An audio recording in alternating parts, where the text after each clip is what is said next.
안녕하세요. 저는 올해 63살 영희라고 합니다. 제 이야기를 조심스럽게 들려드리려 합니다. 아침 9시경 어린이집 앞 벤치에 앉아 있었습니다. 따스한 햇살과 함께 새로 구운 빵 냄새가 멀리서부터 코끝을 간지렸는데 아이들의 밝은 웃음소리가 주변을 가득 채우더군요. 노란 우산을 든 며느리가 빠른 걸음으로 지나가더니 갑자기 귓가에 들려온 말에 멈춰 서게 되었는데 무슨 말을 하는지 조심스레 귀를 기울였습니다. 그녀는 주변을 두리번거리며 이렇게 말했었습니다. 집 비밀번호 꼭 바꿔야 해. 다른 사람한테는 절대 알려주면 안 돼. 그 말투에서는 다급함이 느껴졌으며 발걸음은 한층 더 빨라졌습니다. 순간 제 마음이 복잡해지면서 어린이집 관리사무소에 가서 집 비밀번호 변경 내역을 직접 확인해야겠다는 결심이 섰습니다. 오늘 오후 관리사무소 전산 시스템에 남아있는 비밀번호 변경 기록을 열람하여 언제 누가 변경했는지 정확히 알아보겠다고 마음먹었는데 그렇게 해야 할 이유가 점점 더 커지는 순간이었습니다. 자동문 소리가 조용한 약국 안으로 느리게 퍼졌습니다. 약 성분 냄새가 은은하게 코끝을 자극했지요. 약사분이 진지한 표정으로 말했습니다. 고혈압 약 처방 기록에 이상이 보입니다. 한 달 동안 복용 기록이 전산에 전혀 남아있지 않다고 하더군요. 모니터 화면을 보여주며 날짜별 처방 내역이 띄워졌는데 확실히 지난달 기록이 끊겨 있었습니다. 최근에 병원 방문이나 처방을 받지 않으셨나요? 약사는 걱정스런 눈빛으로 물었지요. 저는 조용히 고개를 저었고 몇 번 약 복용을 빼먹었나 돌아보았습니다. 약사는 손에 쥔 초록색 약봉투를 살며시 내밀며 가능하면 내일 병원에서 건강검진과 처방 기록을 꼭 확인해 보시길 권합니다. 라고 덧붙였지요. 저도 그 말에 고개를 끄덕이고는 곧바로 휴대폰을 꺼내 병원 예약 전화를 걸었습니다. 내일 오후로 예약을 잡으며 건강 상태를 확인해야 했습니다. 그 선택이 마음 한편에 무거운 부담으로 남는 것을 느꼈습니다. 오후 5시 집 거실에 앉아있던 나는 전화 벨소리를 들으며 통장을 펼쳤습니다. 커피 향이 은은하게 퍼지는 가운데 아들의 단호한 목소리가 전화기 너머로 들려왔습니다. 어머니, 지난달에 입금된 큰돈 출처가 도대체 뭐죠? 나는 순간 말을 얼버무리며 손에 든 명함을 한참 쳐다보았습니다. 통장 거래 내역을 다시 한번 들여다보니 일부 거래가 엉켜서 자금 흐름이 불분명해 보였기 때문입니다. 글쎄요, 제가 정확히 기억나진 않는데요. 하고 대답했지만 내 목소리는 떨리고 있었습니다. 아들은 차갑게 확실히 말씀해 주세요. 이 상태로는 믿기 어렵습니다. 라며 다시금 출처를 추궁했습니다. 전화를 끊은 뒤 마음을 다잡고 나는 은행에 가서 거래 내역 세부 정보를 다시 확인하기로 결심했습니다. 지금 당장 이 문제를 넘기면 안 된다는 생각이 들었기 때문입니다. 그렇게 집을 나서면서도 커피 향이 머릿속에 맴돌았고 손에 쥔 통장과 명함이 무겁게 느껴졌습니다. 저녁 7시가 조금 지난 시각 전화기 옆 작은 탁자 위에 올려진 귤 껍질 냄새가 은은하게 퍼지던 순간이었습니다. 수화기를 들자마자 끼익거리는 소리가 들렸고 상대편에 차분하면서도 단호한 목소리가 이어졌습니다. 안녕하세요. 관리사무소 직원입니다. 집 비밀번호 변경 요청 기록 중 문제가 발견되어 연락드렸습니다. 말을 잇기 전 명함 한 장이 탁자 위에 놓여 있던 게 눈에 들어왔습니다. 화면 속 전산 기록을 확인하던 직원은 말했습니다. 변경 요청이 며느리 이름으로 접수되었으나 당사자님의 동의는 전혀 확인되지 않았습니다. 궁금증이 밀려와 직접 스마트폰을 꺼내 관리사무소에서 받아둔 문서와 문자 알림을 확인했습니다. 거기엔 분명히 며느리 이름과 일시가 기록되어 있었고 제가 사전에 알지 못한 내용이었음을 분명히 알 수 있었습니다. 전화를 끊고 잠시 숨을 돌린 뒤 집 안에서 그간 불편했던 마음이 조용히 떠올랐습니다. 그래서 저는 바로 현관문을 나서 관리사무소가 있는 건물 관리실로 직접 방문하기로 선택했습니다. 이 결정이 어떤 파장을 가져올지 알 수 없었지만 진실을 확인해야만 했습니다. 방문 약속 시간을 골똘히 생각하며 집을 나서던 찰나 집 안에 남겨진 관리사무소 명함과 조용히 식어가는 귤 껍질 냄새가 더욱 쓸쓸하게 느껴졌습니다. 휴대폰 화면에 뜬 아들의 번호를 바라보며 전화를 걸었습니다. 갓 끓인 차김이 식탁 위에서 은은하게 올라오고 밤 8시 부엌의 조용한 공기 속에 휴대폰 너머 목소리가 들렸습니다. 어머니, 지금 무슨 일입니까? 갑작스럽게 전화해서 놀랐습니다. 아들의 말투는 혼란스러웠습니다. 나는 조심스럽게 말을 이어갔습니다. 며느리가 집 비밀번호를 바꿨는데 제가 그걸 우연히 알게 되었네요. 잠시 침묵이 흘렀습니다. 아들은 곧이어 말했습니다. 할머니가 집 비밀번호뿐 아니라 저 통장 비밀번호까지 알고 있다며 며느리가 많이 놀랐다고 하더군요. 휴대폰 화면에 며느리의 메시지가 뜨는 순간 할머니가 통장 비밀번호까지 안다는 사실이 확인되는 알림이었다는 것을 보였습니다. 아들의 불신이 커지는 소리가 전화 너머에서 명확히 느껴졌습니다. 나는 한숨을 내쉬며 차를 홀짝이다가 이대로 문제를 키우지 않으려는 마음에 급하게 전화를 끊고 나서 집에 있는 며느리와 직접 대면해 이 문제를 이야기해야겠다고 결심했습니다. 어쩔 수 없이 오늘 밤 늦기 전에 어린이집 앞에서 며느리를 만나는 일을 준비해야 했습니다.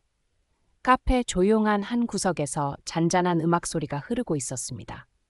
앞자리에서는 며느리가 차가운 커피를 두 손으로 감싸들고 있었고 저는 손주를 품에 안은 채 곁에 앉아 있었습니다. 손주의 울음소리가 갑자기 커지면서 주변의 커피 향이 더 진하게 느껴졌습니다. 며느리는 작게 숨을 내쉬며 말했습니다. 어머니, 비밀번호를 바꾼 이유는 그게 딱히 말씀드리기 어렵네요. 그녀의 목소리에는 뭔가 불확실함이 배어 있었습니다. 저는 그 말을 곱씹으며 잠시 침묵을 지켰습니다. 손주는 다시 흐느끼기 시작했고 그 울음에 마음 한켠이 무거워졌습니다. 며느리는 고개를 떨구고 말끝을 흐렸습니다. 전 그냥 가족 사이에도 필요한 공간이 있다고 생각해서요. 그녀의 말은 분명했지만 이유는 모호해서 집안의 갈등이 더 깊어지는 듯 보였습니다. 저는 핸드백에서 작은 스마트폰을 꺼내 어린이집 후원금 내역이 담긴 문자 알림을 다시 확인했습니다. 날짜와 금액이 예상과 달라서 눈길이 자꾸 그곳에 머물렀습니다. 그리고 곧이어 며느리와 대화를 끝내고 일어나 밖으로 나와 집 주변의 CCTV 녹화 화면을 확인해 보기로 했습니다. 밖은 밤 9시를 지나고 있었고 커피와 대화의 여운은 마음속에서 계속 울려 퍼졌습니다. 집 앞 가로등 불빛이 길게 드리워진 밤 10시. 저녁 뉴스를 마치고 문을 열려는데 전화기에서 신호음이 울리더군요. 남편이 통화를 시작하는 낮고 조용한 목소리가 들렸습니다. 영희 씨에 대해 좀 이상한 소문이 들려서 말이오. 남편의 말투에서 꿀 떨어지는 소리처럼 조심스럽지만 확신에 찬 의심이 느껴졌습니다. 나는 조용히 전화기 너머에서 아들의 목소리도 들리는 것을 확인했는데 아들이 남편에게 내 행동을 의심하는 말을 하는 게 분명했습니다. 나는 마침 문간 바닥에 떨어진 아들의 은행 문자 알림을 집어들었는데 최근 내 비밀번호와 다르게 바뀐 기록이 화면에 선명히 남아 있었습니다. 그제야 이 의심이 그냥 지나가는 일이 아님을 알게 되었고 서랍 깊숙이 숨겨두었던 비상금 봉투도 다시 한번 확인했습니다. 전화를 끊고 나서는 남편에게 오해를 풀어야 한다고 말하는 시간을 정하기로 선택했으며 바로 내일 오후 3시에 조용히 대화를 나누자고 약속을 잡았습니다. 그 순간 집 뒤편 창문 너머로 어렴풋이 누군가 움직이는 그림자가 보였고 어둠 속 숨겨진 긴장이 점점 높아짐을 느꼈습니다. 남편이 갑자기 카랑카랑한 목소리로 물었습니다. 왜 비밀번호를 마음대로 아느냐? 밤 11시 창문 밖으로 바람 소리가 휘몰아치고 있었습니다. 시계 초침 소리가 조용한 작은 거실을 채우는 동안 손에 쥔 휴대폰 화면에 아들의 통장 비밀번호 변경 알림이 떠 있었습니다. 얼떨결에 그 알림을 확인하던 중이었다고 말을 이었더니 남편의 눈빛이 날카롭게 변했고 담배 불빛이 흔들리며 한순간 방 안이 어두워졌습니다. 이걸 어떻게 알았는지 함부로 알 권리가 없다. 남편은 고혈압 약 냉장고 문을 닫듯 힘주어 말했지만 목소리는 떨리고 있었습니다. 저는 조용히 자리에서 일어나 서랍 깊숙이 휴대폰을 숨겼습니다. 그리고 다음 날 아침 거짓말을 숨기기 위한 핑계로 집을 나서면서도 머릿속이 무거웠습니다. 아들과 직접 대면해 그의 표정을 보고 이야기해야겠다고 마음먹었습니다. 아침 7시 아들 집 현관문 앞에 서서 바닐라 향 방향제가 은은하게 퍼지는 걸 느꼈습니다. 현관문을 열고 닫는 소리가 나더니 아들이 휴대폰 진동 소리에 반응하는 듯했습니다. 피곤한 목소리로 어머니 무슨 일입니까? 라고 묻더군요. 내가 먼저 물어볼 게 있어요 라고 했지만 아들은 눈을 피하며 화면 뒤로 몸을 숨기는 태도를 보였습니다. 나는 휴대폰 화면을 슬쩍 빤히 바라보니 은행에서 온 거래 문자가 떠 있었고 날짜와 시간이 최근임을 확인했습니다. 아들에게 최근 거래 내역을 은행에서 확인해야겠어요 라고 말하며 내가 먼저 은행에 가서 기록을 확인하는 수밖에 없다고 결심했습니다. 잠시 침묵이 흐른 뒤 아들은 더 이상 묻지 않는 눈치였고 나는 문서를 챙겨 집 밖으로 나섰습니다. 은행 방문이 아니면 이 문제는 풀리지 않을 것 같다는 생각에 마음이 무거웠습니다. 은행 창구 앞에서 통장을 손에 들고 천천히 컴퓨터 화면을 훑던 중 전화벨이 갑자기 울렸습니다. 직원은 전화를 받으며 네, 고객님, 입금 출금 내역에 이상 거래가 접수되어 민원이 접수된 상태입니다. 라고 말하였고 잠시 뒤에는 민원을 접수한 분이 계좌 이용을 의심하고 계신 것 같습니다. 라며 긴장된 목소리가 들려왔습니다. 주변에 은은하게 퍼지는 커피 자판기 냄새와 함께 손님들의 조용한 이야기 소리가 배경을 채우고 있었습니다. 기록 확인을 위해 다급히 통장을 펼쳐 내역을 다시 살피던 중 최근 며느리의 이름이 입출금 기록 옆에 적혀 있는 것을 발견하였습니다. 복사된 통장 내역 페이지를 직원 컴퓨터 옆에 놓고 직원과 함께 여러 알림 메시지와 계좌 추적 기록이 뜬 화면을 번갈아 보았으며 기록된 날짜와 시간이 정확하게 일치하는 점이 매우 의심스럽게 느껴졌습니다. 잠시 숨을 크게 들이쉬고서는 이 기록들을 보존하는 것이 중요할 것 같습니다라며 통장과 서류를 신중하게 서랍 깊숙이 넣었습니다. 은행 안을 나서며 낮 1시가 넘은 시간을 확인하고 집으로 돌아가 CCTV 기록과 며느리의 행적을 다시 확인하기 위해 다음 행동을 마음속으로 굳혔습니다. 어린이집 앞 벤치에 앉아있던 나는 손주가 나오는 쪽으로 고개를 돌렸다가 멀리서 다가오는 선생님의 굳은 표정을 보았습니다. 아이들 떠드는 소리가 사방에 가득했고 코끝에는 교정가에 심어진 꽃들에서 풍기는 은은한 향기가 스며들었습니다. 선생님은 명찰을 손으로 만지작거리며 다가와 조용하고 냉정한 톤으로 말했다. 영희 씨, 다름이 아니라 CCTV를 확인한 결과 며느리 분과 손주가 다투는 상황이 여러 차례 기록되어 있습니다. 나는 멈칫하며 선생님의 명찰을 흘끗 바라보았습니다. 그리고 추가로 지난주에 집 비밀번호가 변경된 사실과 관련해서도 어린이집 시스템 알림에 기록이 남아 있어서요. 그녀의 말에 나는 몸이 굳는 것 같았습니다.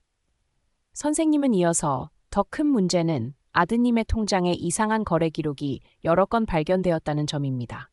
이 부분도 기록으로 남아서 곧 예정된 가족 모임에서 사실관계를 정확히 밝혀야 할 것 같습니다. 고 했다. 나는 침묵 속에서 가방 속 지갑을 꺼내 들었는데 그 안에서 방금 받은 아들의 통장 내역을 적어둔 메모가 눈에 들어왔습니다. 마음속에 묘한 긴장감과 함께 불안이 스며들었고 결국 나는 휴대폰을 꺼내 아들에게 문자 메시지를 보냈습니다. 가입자 인증 때문에 통장 비밀번호 다시 확인해야 된대 라는 짧은 거짓말을 쓴 뒤 전송 버튼을 눌렀습니다. 꽃향기와 아이들 소리가 멀게만 느껴지던 그 순간 나는 예정된 가족 모임에서 마주할 불편한 진실들을 준비하기 위해 어린이집 교실 문 앞을 천천히 걸어갔습니다. 저녁 6시가 되자 집안 거실에는 회색 테이블보 위에 펼쳐진 서류 2뭉치가 자리 잡고 있었습니다. 냉장고에서 고기 냄새가 은은하게 퍼지는 가운데 벽시계에서 나는 똑딱거리는 초침 소리가 고요한 공간을 더 무겁게 만들었더군요. 가족들이 하나둘 모여들며 무거운 얼굴로 마주 앉자 아들이 작은 목소리로 말했습니다. 이 기록들 다 관리사무소에서 온 문서들이에요. 그 서류 더미를 넘기자 변경 시간과 은행 거래 기록, 그리고 CCTV 화면 캡처가 함께 놓여 있었습니다. 손으로 기록을 따라가면서 딸이 조용히 확인했지요. 이 거래 시간, CCTV 촬영 시간과 정확히 일치하네요. 누구도 말문을 열지 못하고 서로의 얼굴만 바라볼 때 남편이 깊은 한숨을 내쉬며 말했습니다. 이대로는 더 이상 숨길 수 없겠네. 그때 저는 조용히 테이블 가장자리 서랍에서 휴대전화를 꺼내 알림들을 지우기 시작했습니다. 이미 확인된 은행 알림과 메시지는 지워져야 했으니까요. 내 손길이 닿는 순간 가족들 눈빛에는 혼란과 불안이 엇갈리고 있었습니다. 서서히 긴장감이 서리를 타고 퍼졌고 누군가는 반드시 이 자리에서 진실을 말해야 한다는 사실이 분명해졌습니다. 나는 떨리는 손으로 전화를 걸었고 목소리를 가다듬으며 말했다. 내일 오후 3시에 은행으로 와주세요. 그때 직접 이야기해 봐야겠어요. 고요 속에서 다시 똑딱거리는 시계 소리가 더욱 크게 들렸고 그날 밤은 가족 모두에게 단단히 각인된 무거운 긴장과 함께 흘러갔습니다.